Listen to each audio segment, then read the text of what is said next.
Howdy, neighbor. Welcome back to the My Quilty Neighborhood podcast. And I'm Jennifer. And I'm Dawn. She's Dawn and I'm Jennifer. Didn't we just say that? Yes. Okay, good. I love Now that we're clear about that, we are. we're done. Yep, no. Let's chat a little bit about what we've been up to. It's been 2 weeks. Okay. I have been busy finishing a quilt. If you follow me on social media, then you know that I've been finishing a quilt for a blog hop that is happening this week. And so I can share the quilt. Ooh, this is exciting. I know. The quilt What's is a blog hop? a blog hop is when they hop from one blog to another. And a blog is a web log. It was originally designed as kind of like an online diary. A wog instead of a blog, because if it's a web log, it should be a wall. Because that's hard to say. That's because it's hard to say. Okay. So this is my show and tell.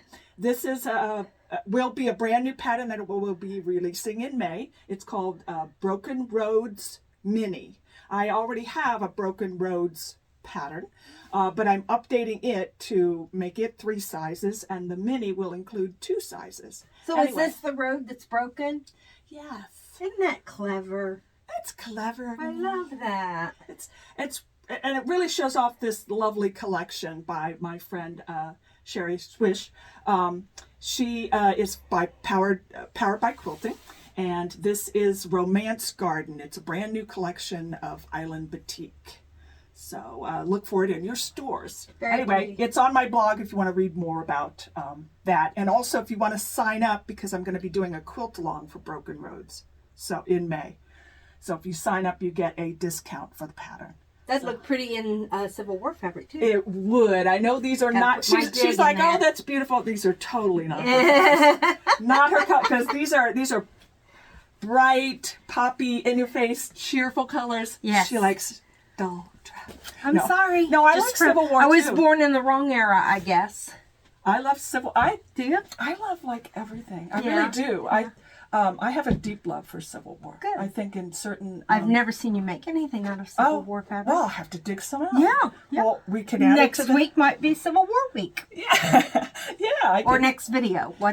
I'll bring out the ones that I have that I've done in Civil War. But that'd be awesome. And I have quite a collection of Civil Wars too. Okay. And I like that. You have to bring them all, because we're not going to be here for, hours and hours and hours. So don't bring them all. Just bring a few collection, a few of your... So that you know that I do. Yeah, so just proof. That's all we need is some proof. You just need some social proof. So what have you been up Are you to? done with show and tell? Yes, I think so. That's pretty much the big thing, other than also launching this podcast. That's what I've been doing in the last 2 weeks. And that's been taking a lot of your time, it has, yes. Yeah. But it happily. Yeah. Because I'm really excited about this podcast. So I hope that you will all subscribe. And then you will be notified when there's another episode coming up. When I watch videos, they always tell me to push the like button. Oh, liking us is great. Yeah. If you don't like us, don't push any buttons. Just only push the like button. Just back away. Yeah. Back away. Or you could hit the go forward button and go to somebody else. Just go to somebody else. Bother them, okay? If you don't like us. No, stop that. Silly girl. Okay. So what y'all been up to? I have been making a project that takes 470 yo-yos. And they're as big as a dime. As big as a dime? Uh-huh. It's going to be the hair of a Raggedy Ann doll.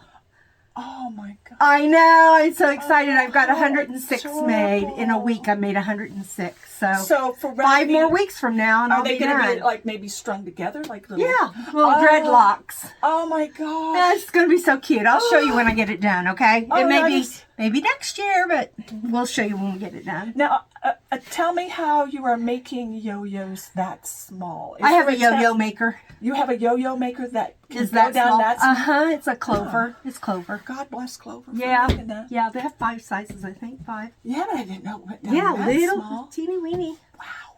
Yeah. The maker's about that big, and then the yo-yo's about the size of a dime.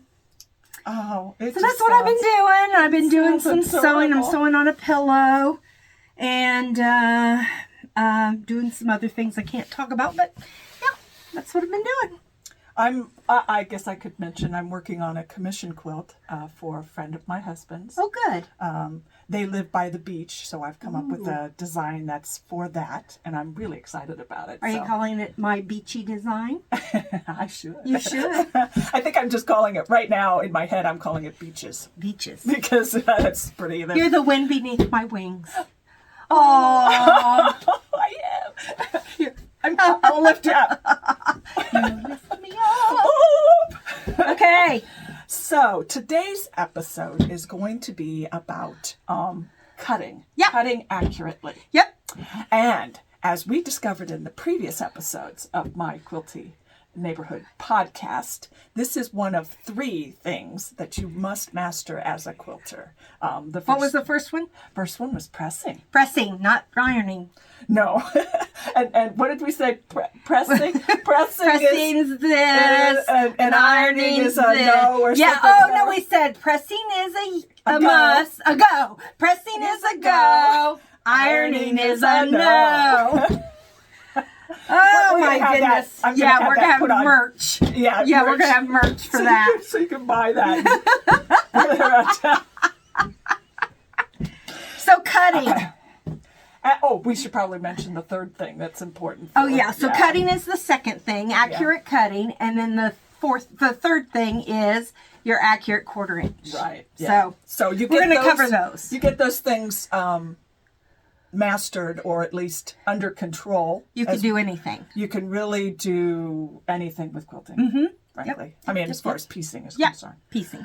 All right, so first thing I thought we'd start out with, and for some of you this is very basic, but I was surprised the other day in a class how many people were not really sure what these terms meant. Okay. So I thought we better start with the basic terms. Okay. So when you're talking about fabric, they always talk about cutting strips width of fabric. So what does that mean, Dawn? Cutting strips with the fabric? No. WOF. Width of fabric. Okay. I got you now. What is the width of the fabric? Is okay. It here? Okay, well, when the fabric comes, it's on a bolt. It's like this. Right? Mm-hmm. And then you unroll it. And then they measure off and they cut how much you want. And how much you want is the length. So if you say, I just want 18 inches, well, then that's the length.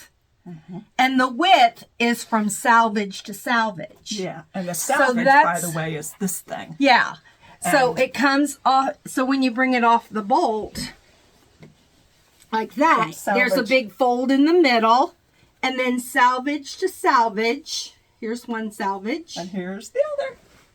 But from here all the way to the other end is the width of fabric. Of the fabric. So if they're saying cut strips width of fabric, they're meaning to cut from selvage to selvage. Yeah. If they want you to cut length of fabric, LOF, then they want you to cut the same direction as the selvage. And since you brought it up, we might as well mention, if somebody says that's what they want you to do, the reason is because along the length, that is the most that's the strongest grain. It will stretch the least.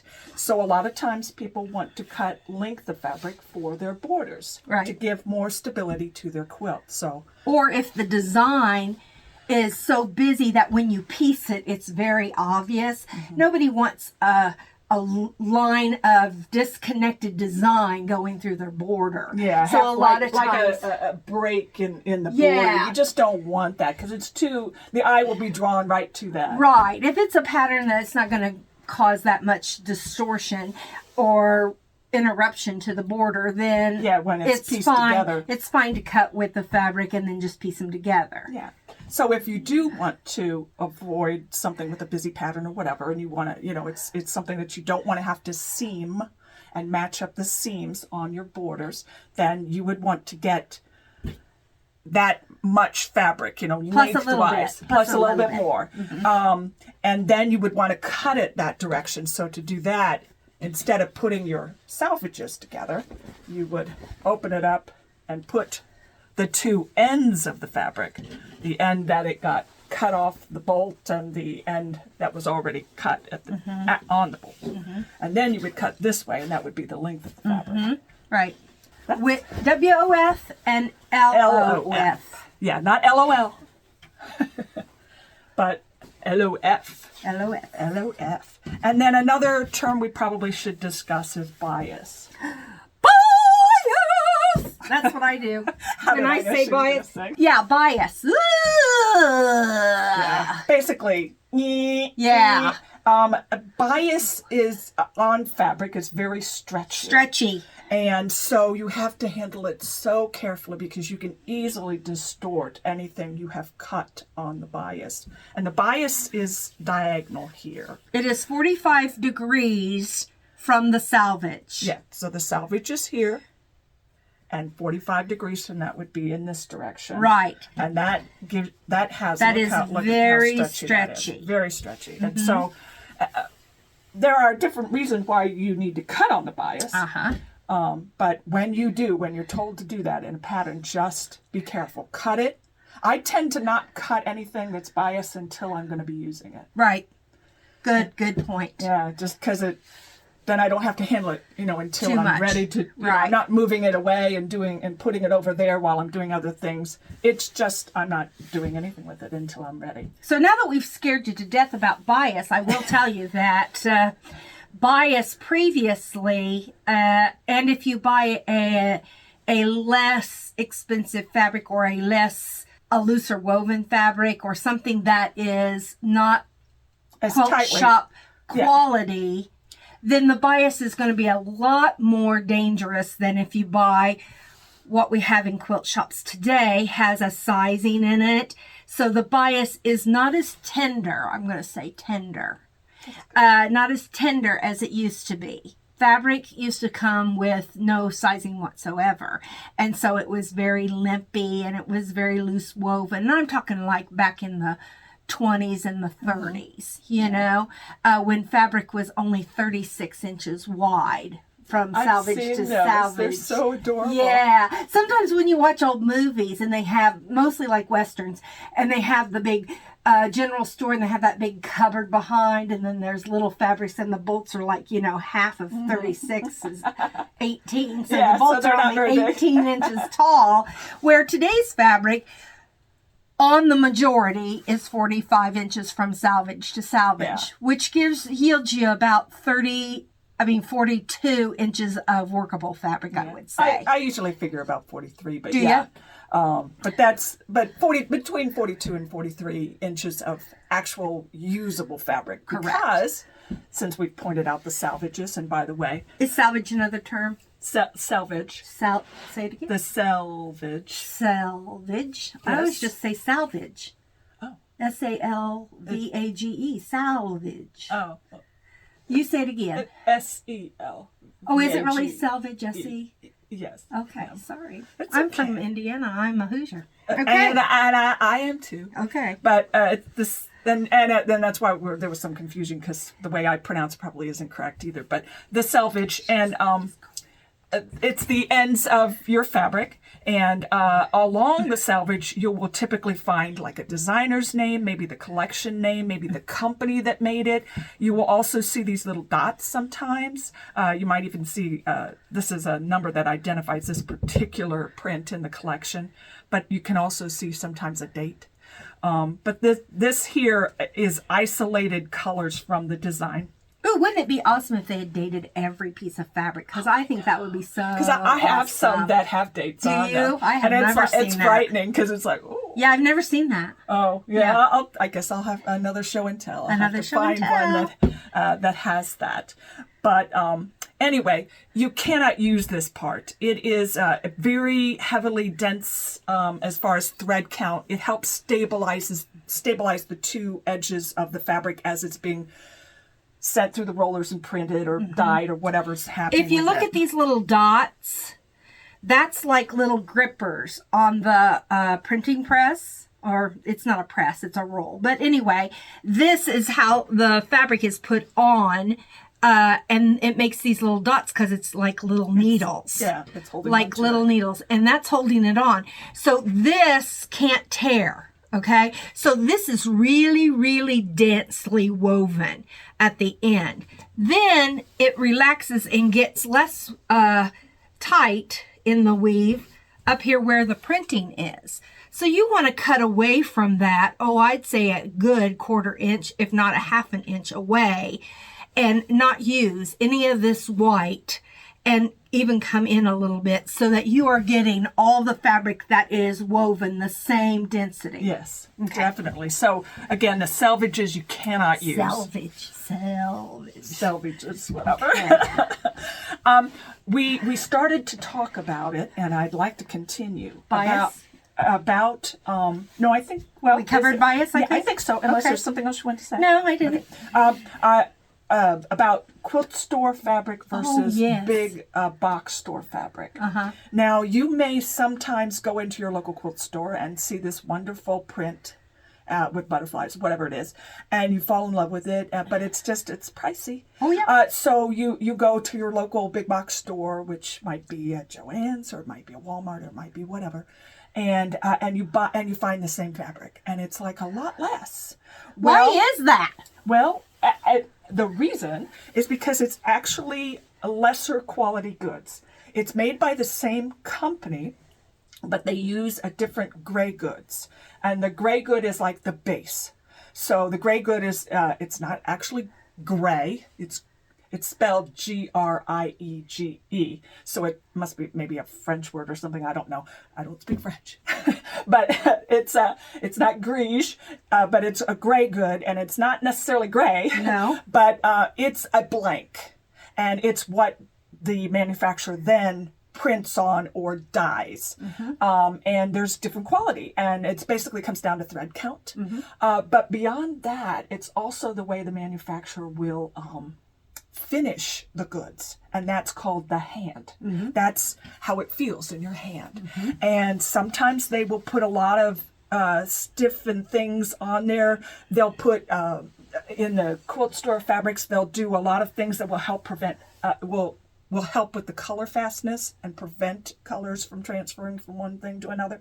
They'll do special extra costly treatments on that fabric, plus its higher thread count. So essentially, you're getting what you pay for. Sometimes they polish it. Have you ever worked with polished cotton? Well, like a chintz is a polished cotton. Right. And so that's an extra step. That is definitely an extra step. So that adds step to the cost. It does. And then sometimes it's real fuzzy, which is brushed. Have you ever had like a brushed flannel? I have. Or a brushed homespun? Yeah. Again, that's an extra step. So that has extra cost. The better the gray goods are, the more the cost. Yeah, the more expensive. The better light fastness the inks are, or the dyes. I say inks, it's dye. The better the dye, the more it costs. Because they actually use different kinds of dyes. Exactly. For quilt store fabric versus the big box store fabrics. Right. Again, with big box store fabrics, they're concentrating more on, they're still delivering quality goods, but they're concentrating more on price. Right. And with quilt store fabric, price is out the window. I know. I was going to say there is no price limit. There's no price limit. Apparently. Apparently it's right. Because it keeps going up, baby. Right. And there is, and if all you can afford is big box store fabric, that is fine. I can afford to buy quilt store fabric, so that's what I do.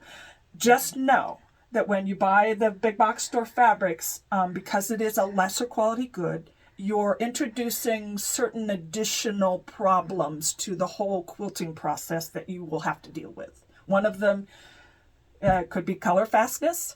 Another one. What does that mean, color fastness? Tell us what that means. Color not moving from this thing onto something else. Not transferring. Bleeding. Color moving. Whenever the fabric gets wet, the color's not set fast, and it's in the fabric for good. Yeah. And it's not going anywhere. Right. That's what you prefer. So that's one thing that you might run into when you buy big Right. box store fabrics. Also, because the quality of it is not as good, it may be more slippery. It may not sew as well. Your machine, the feed dogs may not be able to grip onto it as well as it can, and your tension, you may have tension problems. So if you're having a lot of these issues, it may be the fabric. It may also be the thread, or your machine, because obviously all three play a part. But the big box store fabrics do create a little bit more of issues when it comes to precision quilting. Yeah. And yeah, I know that sounds snotty, but what can I say? That's I am a snob. We're fabric snobs. What can we say? They just are. But so just be warned. But I agree with you totally. Don't let the price of quilting fabric stop you from something you love. There are lots of sites out there that will sell secondhand quilting fabric. People have a stash and maybe they've passed away and their family doesn't know what to do with it. So local quilt guilds are always a good source. Right. People are more than happy to come to the guild meeting and just leave fabric for somebody else, have it find a happy home. Exactly. So that's a good and free source of high quality fabric. Correct. So, and as you build your quilting confidence, you'll be able to tell the difference when you feel it, when you start sewing with it, because you're going to say, well, if I buy it on the secondhand market, how am I going to know if it's true, if it's quality quilt shop fabric or not? You'll learn. You'll learn. You'll be able to tell right away. You will. Yeah. So I guess enough of that. Any more terms that we need to talk about? Well, the next thing we probably should talk about is that big question, and I know we've addressed it before, of whether to pre-wash or not. Yeah. So, are you a pre-washer? I'm not a pre-washer. Neither am I. But if I were to have some fabric that I didn't know where it came, say for instance, I'm buying antique fabric, which at the time was the best fabric there was, but it's not going to be the quality it is today. Then for that project, if I was using one piece that I had to wash, I would wash everything I was going to use in that quilt. Just know it's all pre-shrunk, because I don't want to have one piece that is washed and the rest not. Because when the quilt does finally get washed, that piece is not going to react the same as all the other pieces. Yes, that is important to know, that if you decide to pre-wash, that means you should pre-wash everything involved in the quilting process. All the fabric, so that they will all they have pre-shrunk. And then any shrinkage that happens at that point will be fairly minimal, but it'll be at the same rate. Right. And back to the color fastness. They have these things in the laundry department at the grocery store and, wherever they sell laundry department stuff, laundry soap, called color catchers. And they're like a dryer sheet, but they're made to go in the wash. And instead of when the color is floating in the water, going on to other things or going back onto the fabric someplace you don't want it, it catches the color. And I've been known to put 3 of those in the laundry. Yeah. Same here. And every time that I wash a quilt, if I'm washing it in the wash machine, I will put a color catcher in just for added protection. I've never had anything like that except for when I very first started quilting. I did get some low-cost fabric and it bled off. And my mother had hand-quilted that quilt. And I was sick. She was sick. It was a sinking, hard feeling. And so you only do it once. Were you able No, to I wasn't able to. I loved it. I still love that quilt to this day. And I don't really care that it's not a show quilt but it, it had my hand on it and my mom's hand on it, and it will never, it'll never be out of my family until I'm gone, because I'm the end of the road. And then it'll go to Goodwill, and hopefully one of you guys will save it. Yeah, we're hoping that's what happens with all of our quilts. Yeah. Anyway.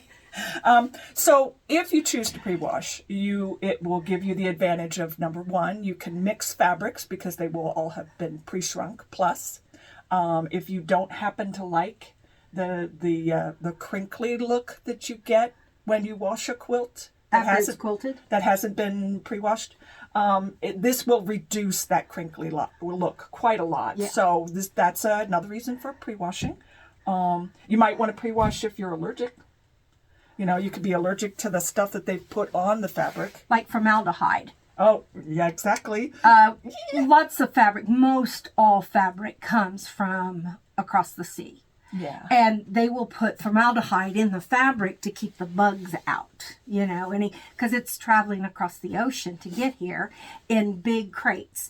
And so, you know, who knows what kind of weather or what kind of an area they're going to go through. So to prevent so if critters, if you're having like allergic reactions to your fabrics, or just, you know, sneezing or rashes or whatever, pre-washing is definitely a must. Right. And then another reason you might want to do it is to test color fastness, again, to see how much it will bleed. So why don't we do any of that? Why do we choose not to? I'm not allergic to anything. Mm-hmm. I happen to like the crinkly look, so that's not a problem. And as far as color transfer, I buy Quilt Store Fabric, and using modern quilt dyeing methods, fabric dyeing methods, the colors are set and they're not going to transfer. Now, there are a few things that you should be very careful of, and that's highly saturated reds, blues, and purples. Exactly. So those I might be inclined, that's like almost like an in-your-face red, blue, or purple. That's just so, you know, dense. Yeah, so dense with color, mm-hmm. Which means it's dense with dye. Correct. So those you could test. Now, this is funny, but even when you test them, if you see some color come out, that does not indicate for sure that color has the ability to transfer and settle on something else and remain there. It could... Colors are released in water all the time when you wash things, but they do not have the ability to go onto something else and be permanent. That's why the color catchers are so nice. Yeah, so you put those in there, and they will catch any loose dye in the water, and it won't know if that dye could possibly have stained something else or not. Most likely not, but it will catch them. Right. So that's what I do. You said you test. Why don't you share with them how you test, and then if it's different than how I test, I'll tell them. Okay.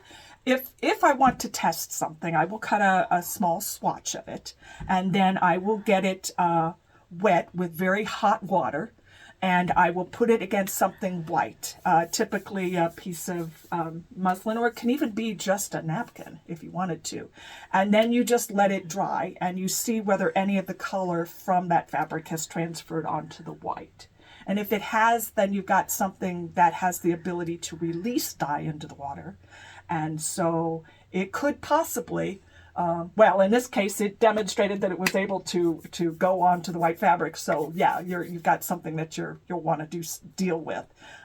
You can continue to just keep washing that thing until less and less dye is released, or you can use a product called Retain, which is a chemical that will help set the dye. Mm-hmm. So, but you have to use that before you actually sew that thing into your quilt, because at that point, you know, color catchers, baby, that's what you need to do. I don't do any of that. So do you test it all? I do test. Okay, how do you? I take white muslin, which is a cheap fabric, and I dump it in water, hot water, and then I take my finger and wrap it with the white fabric, and I just rub. Oh, okay. And if color comes off, I know by how much color comes off whether it's going to be a permanent light fast or fabric fast mm-hmm. color dye. If it's a lot of color on my finger, then I will be cautious. Either I won't use that fabric or I will pre-wash it. And when I pre-wash, I don't wash in hot fabric. You wash it just as you're going to be washing your quilt? I would wash it in cold, very gentle. I would use a quilt soap, a soap that doesn't suds up, because you don't want to put agitation into your fabric as least as you can. So I always wash with cold water, a quilt soap, a soap that's made for quilts, and I will wash it. So yeah, that's how it goes. so that's how we deal with. That's how we deal. But typically I don't. Yeah, no, I don't pre-wash. I always wash my quilts after they're made, though. Yes, I love that crinkly old fashioned look. Plus, if they're, the formaldehyde or whatever might you want it off. You want it off. You do. Especially if you're gifting it to right. a child. And if you are gifting a quilt, you should probably put instructions on how to take care of it. That's a good point. I include instructions and then also I give them some color catchers. Oh yeah, that's nice. And tell them this is how you wash quilts. Yeah, nice. And this is what you do to protect it if they feel like you're very generous. I am. Making me feel nice. whippy. Okay, go ahead. The cons for the reasons why you would or against pre-washing. Well, first of all, it's just easier, but also what a waste of time to wash. But if you do pre-wash, then you might want to you'll have to definitely repress your fabric to get any Speaking of wrinkles that, out. what about starching? Do you starch your fabric? I do and don't. I do when I need to get rid of stubborn wrinkles. I will get the best press out and spray. I'm talking about saturating it in starch, I don't, making it as stiff as paper. I have seen that, and I think that's a very cool way to go, because if it's as stiff as paper, then your fabric is stable and isn't going to it's not going to move when you cut it. But I don't do that because I don't like the feel of that, and I can cut accurately enough without having something as stiff as paper. So frankly, no, I don't. Yeah. Half of the enjoyment and is I think based on your reaction, you don't either. I do not. First of all, that is a waste of chemicals, which, who wants to have more chemicals in their sewing room? And then it's a waste of time. Yeah. And it's just, I have a friend, a wonderful friend, and that's how she does all of her fabric. She will starch everything until it stands up against the wall.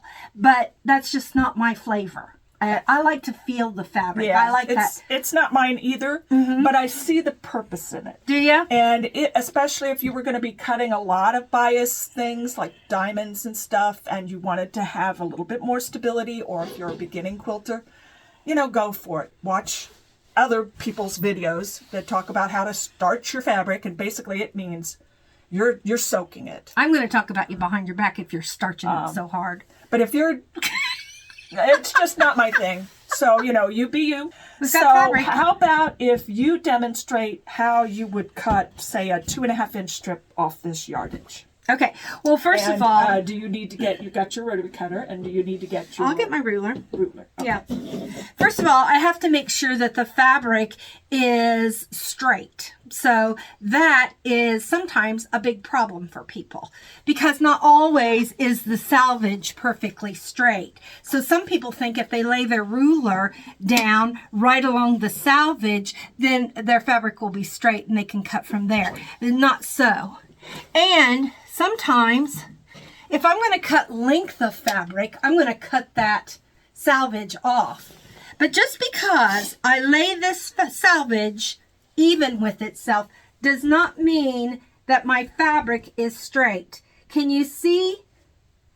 Can you see this big wrinkle right here? Wrinkle right there. Yeah, see? And that's not coming out. Look at that. Yeah. That's a not whole coming row out. of wrinkles. Right. So that means that just because I have these together and they're straight doesn't mean my fabric is straight. So what I'm going to do is I'm going to lift this up, and I've got my fingers between my thumb and my first finger.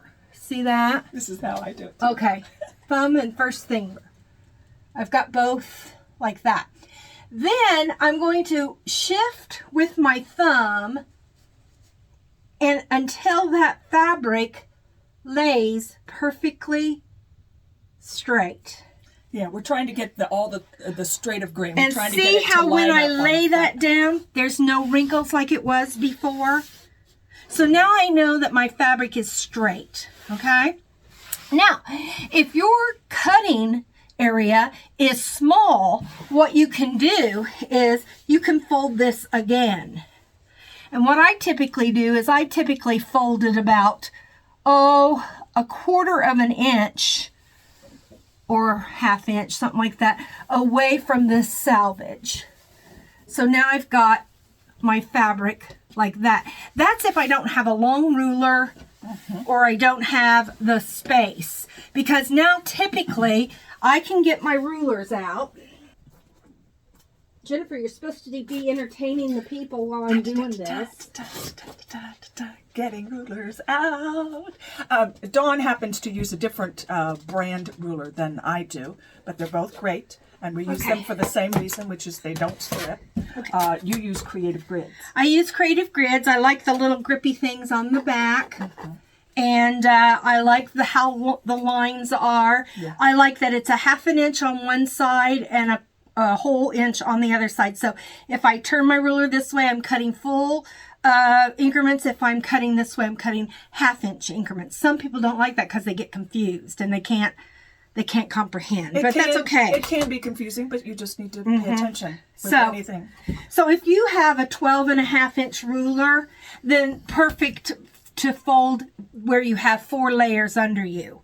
If you have the typical 24.5 inch ruler, you can leave it with just 2 layers. All right. And what about leaving it 2 layers is if you're just comfortable cutting 2 layers of fabric to get it really accurate, then by all means get yourself a bigger ruler. This will take less time because there's less cutting. I mean, there's less going across. Do you see what I'm saying? It's a shorter distance. Yeah, it's a shorter distance. So I'm going to be able to cut faster and just as accurate if I know my fabric is laying straight. Okay? So here's my ruler. It's a 12.5 by 8.5. That's a nice size. It's a nice size. And what size did you want me to cut? Let's say your standard 2.5 inch strip. 2.5 inch strip. So here's my 1/2 inch on this side. If I put it here, I'd have to use this marking here, which is a 2.5. But if I turn it this way, I have a continuous line that is 2.5. So that would be my preference. Now, am I going to lay it right on the edge? No, because look, here's a piece, and when I lay that down, this piece is longer than that piece. And so it's not even over here because the fabric, when I bought it, didn't come off the bolt straight. So that's when I straightened it. That happens all the time. It's just how they're folded. A good good quilt quilt shop will give you a thumb's worth or an inch worth so of then when extra. you straighten it up, you have the actual amount you bought, like a half yard or a yard or whatever. Exactly. Our quilt shop is very generous. Yes, yes, they are. So typically, if you were straightening the edge, you would have this on your right-hand side, okay? So all this fabric would have to be picked up and pushed over here. And then when I straightened the edge, I'd have to turn it all the way back because now I'm going to cut with my ruler, not the lines on my table. I don't ever typically use the lines. I will sometimes, but typically I'm not using the lines. You can see I don't even have it straight with the lines on my mat because I very rarely pay any attention to those lines. To the mat, right. Yeah, I use my rulers. Right. So I'm going to cut 2.5. Here's my 2.5 inch line, but I'm going to go over until the shortest piece of fabric is right there. And I'm going to go over maybe 1/8 of an inch or so. And what I'm going to do is I'm going to lay my fabric so that it's on a solid line here. So I know my ruler is now perpendicular and to it's straight to the grain. To my fabric. Which is what you want. Correct. Then I'm going to look up here and make sure my fold. Now my fold is right here and it's not going to be easy for you to see, but I can see it. And I'll look across there and yes, that is straight on. So I know these 2 lines are parallel to one another. So that makes me know it's straight. Okay. So I'm a little beyond 2.5 inches here. My rotary cutter is now open. This is an ergonomical. I had some surgery I had to have, and I wanted a better rotary cutter for my hand. And I'm just going to go along that ruler. Hopefully that cut. Yes, it did. Now. I do that too. I just gently pick it up just to see so that if you need to make a small recut, you can. Yes. And the ruler hasn't slipped or moved or anything. Correct. So then, instead of moving this whole thing around, all I have to do now is move my strip. And this edge is straight, and now I can take it to the 2.5. Again, I'm going to set my lines on the fold and my lines here, making sure that it's straight. And I'm going to straighten that first edge. And that's how I would cut my 2.5-inch strips. And now I have a straight edge and I can just cut. And every so often I'm going to adjust to make sure it's staying straight, because the fabric will slip. And sometimes you have to readjust and cut a new straight line. Do you find that happens to you sometimes? Yes, I will unfold my strips as I go along. And what I'm looking for is a right here's where the fold was. So if you're there's looking to make sure it's straight and not kind of bead. We call them a dog leg. You know how a dog's hind leg kind of has an elbow? So anything that's kind of not straight like that, then that means that something has shifted and you need to... Right, and go ahead and open it up again, making sure this fold is straight also. Yeah. So that you know your strip is completely straight. So I check them all as I go and then make adjustments. And I don't, because I know as long as this line is parallel to this line, it's straight. Well, that's true. So if this line gets off or this line gets off, I know I'm crooked. So that's when I readjust. Okay? But it's always nice to double check. Yeah, I'm a double checker. You're a double checker. Now, let's talk about if we have a big long ruler. My favorite long ruler is my 8.5 by 24.5. And again, we're going to do the 2.5 inch. Now, we've already straightened the edge. How do we know it's straight? Well, because I'm going to test it. I'm going to put my line here, my solid line right there. And I'm going to, and yeah, that's all pretty straight. Okay? Even though the Selvage isn't always straight, you can kind of look and make sure that it's pretty straight on there. And when I press, I've got a long way to go. And this is a lot of room for my ruler to shift, my hand to shift, the fabric to shift. All kinds of things could happen because I'm doing this big, long production here. So what I like to do is I like to set my ruler. Let's go back to the 2.5. And again, this ruler has a 1/2 inch side and a full increment side. I have an iron that weighs like, I don't know, 6 pounds, because that's the number 6, or is that an 8? It looks like a 6 to me. Yeah, 6 pounds of cast iron right here. I'm going to set it on the end of my ruler down there. I know that's not moving, 6 pounds on my ruler. It's not going to move, okay? I'm going to move it away so that it's not in my cutting, disturbing my cutting. And now I'm going to put my hand here. And when I cut beyond my hand, I'm going to move my hand again. And if I didn't have this weight there, I'd move my hand again. But because I have my weight there, I can continuously cut. Mm-hmm. And so I know my ruler is not going to slip and slide. And so this just stays at my cutting station all the time. And I'm using it all the time when I'm using my big long ruler. Anything to add to that? That is a brilliant tip. Isn't that a fun tip? Yeah. And it's fun to have this little iron at your station because it's cute. You can also get dressmaker weights or whatever. Anything that's going to be heavy will be great. And I noticed also that your arms aren't quite as long as mine. So for you, that really is quite That's a reach. It is a reach. So if that's a reach for you, cutting through just 2 layers might appear to be easier, but it might not be. Right, exactly. So you may want to do the folded method, which is frankly what I do. Yeah. And that's how I trim up the edge as well. I cut it larger than turn that one strip. Now what you'll see sometimes is people they'll do this kind of a thing to try to even up that edge, and they're just using the smallest amount because they don't want to waste anything, and they're trying to get it.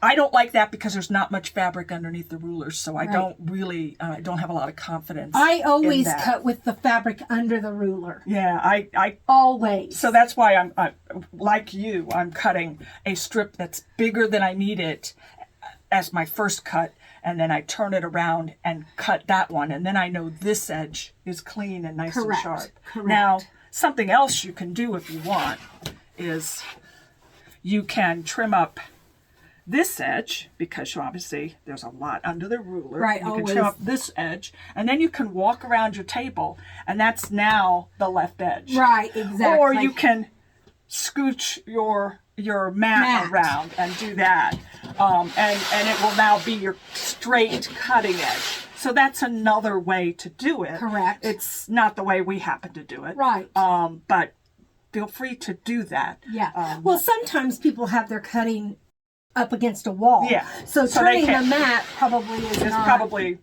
all they can manage. And going around to the other side is not. It's maybe not. Right. Right. But that is another technique. And if you see that, that's a really valid technique. It is. For me, what isn't valid is trying to cut a micro strip off this edge to get a straight edge. Right. I think that's just not.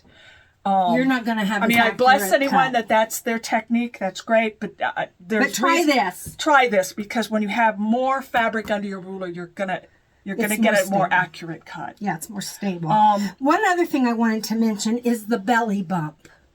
So, hello under there. I don't know if you can see me or not. That's the upper camera, and I don't think they can, but.